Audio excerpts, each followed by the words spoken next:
At this point, I would say the Dallas Mavericks are the team to watch at the trade deadline, and I think it really just revolves around Anthony Davis at the end of the day. Will you hear names like Daniel Gafford come up and those guys? Yeah, absolutely. I think at the end of the day, Dallas would like to get off some future money. Not that Daniel Gafford is that guy, but could it be Martin or D'Angelo? They have guys that they want to get off of at some point potentially to help their books next season. But it all comes back to Anthony Davis at the end of the day. All signs are pointing to the potential of Anthony Davis being moved before the trade deadline. I know he got hurt again, but the fact that he could and probably should come back at least within the next month and a half and be able to help a team going into the playoffs and then the offseason, that's a big factor in this. And I think there are teams that are very genuinely interested in him and want him. And one of the biggest factors is this. I know we're talking injuries with him, and that it goes without saying that is the biggest risk that comes with Anthony Davis, and that's something that a team that's acquiring him has to consider.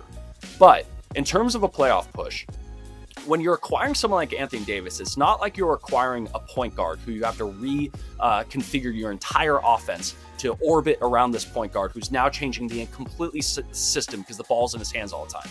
Someone like Davis, when healthy, and again, I'm going to put that out there, he's a defensive stopper. He's a guy who anchors your defense, and he's just an absolute load on the front court that is one of the better players in the league when right.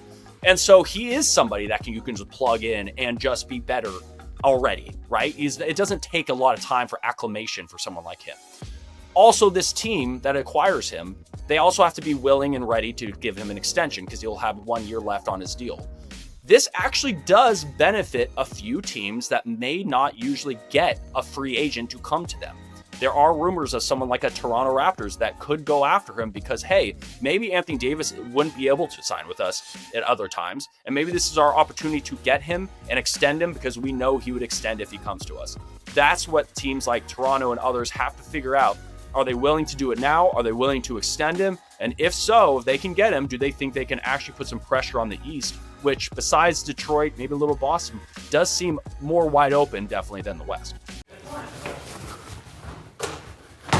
Hit subscribe for more news, highlights, and analysis from the NBA on NBC.